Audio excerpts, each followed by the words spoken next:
DJ Ferris. The Chicago, nigga. It's the real one. Hit me. Only one is pulling shit the fuck up.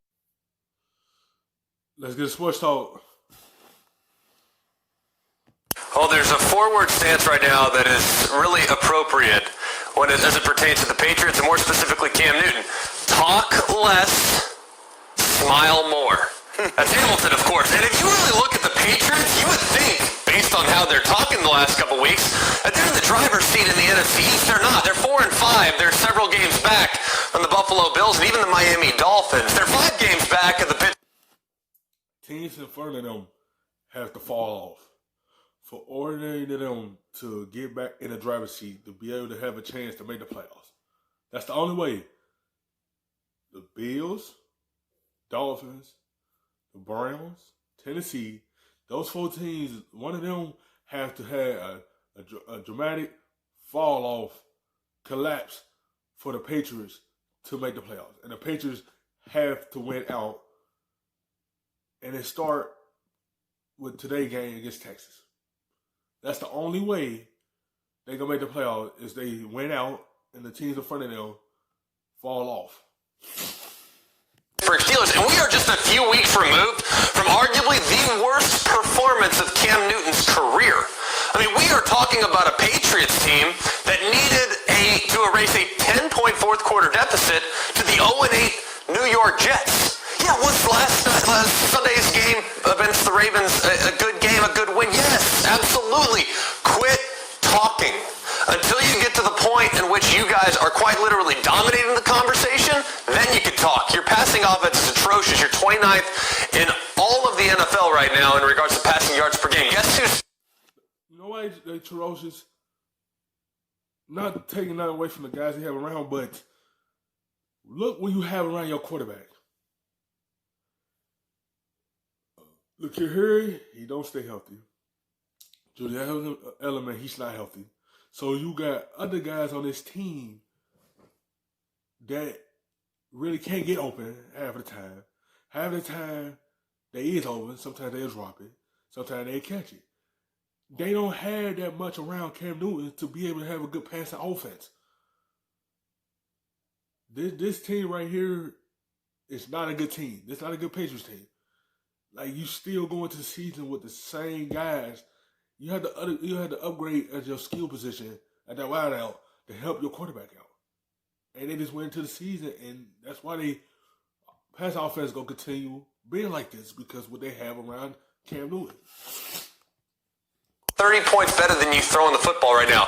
The Chicago Bears. Let that sink in. Talk less, smile more, and talk to me in a couple weeks when you guys are actually in contention of achieving something. Wow, that was something. You know why the Bears offense like this? It's their quarterback situation, because they have the wide receivers around Mr.Reaction and Nick Foles. Those 2 guys were making this offense not play well. They making the pass offense not play well, because you have Robinson around you, you have Miller around you. You have the guys around them 2, it's just the quarterback play. Of a jolt there to be behind the Bears after watching them last night. Marcus, what do you think? Are the Patriots, for all the talking, whether they say anything or they don't, are the Patriots able to make a playoff push in the second half? Hell no. Let's be honest. Look, they beat the Ravens, and everybody's excited, but we know what's wrong with this team. And we can go back through the records and talk about how they lost to Seattle, but we finding out Seattle can't guard no damn body in the NFL. So you're supposed to score on them. To Greg's point, last week you had to have a miracle. You had to have an epic comeback to beat the New York Jets. Gee, you know all about that. I'm not even going to keep elaborating on that. So when you look at the New England Patriots, yes, it was a good deal for them to get back to a winning way and to beat the Baltimore Ravens, who everybody perceives as one of the top teams in the league. I don't want to downplay or down talk that at all. But nothing about that game told us the New England Patriots turned a corner or they were becoming some powerhouse team in the AFC that was going to make a playoff push and win a Super Bowl. Like that is not a part of their future. And let's just be honest, that's the way it's going to go the rest of the way.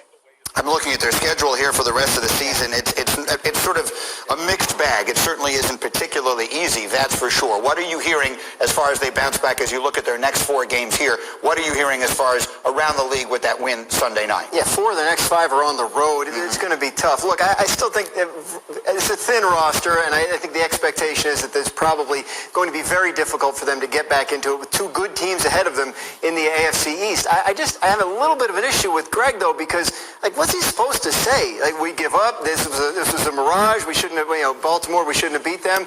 Like, yes, you can't sit here and say, oh, we got to lose the rest of the way. We ain't making the playoffs this year. You can't be sitting here doing that. You got to have confidence in your team and the players around you. You pick up a big win against Baltimore. You forced to have that confidence, like, we still have an opportunity to make the playoffs. I mean, he's been accountable. Cam Newton has stood out there and said, I need to be better. I stink. And now he's enjoying winning a couple games in a row. I don't know. I just never feel comfortable telling somebody something like, stop talking. It's an Auburn, Alabama thing. It's an Auburn, Alabama Don't thing. go there. You know that has nothing to do with that. It has nothing to do with that. A lot of talk in the preseason, and now... I'm at the end of the hour. He knows that he's hearing the same count I am. We have to go to the break. Thank you for watching ESPN.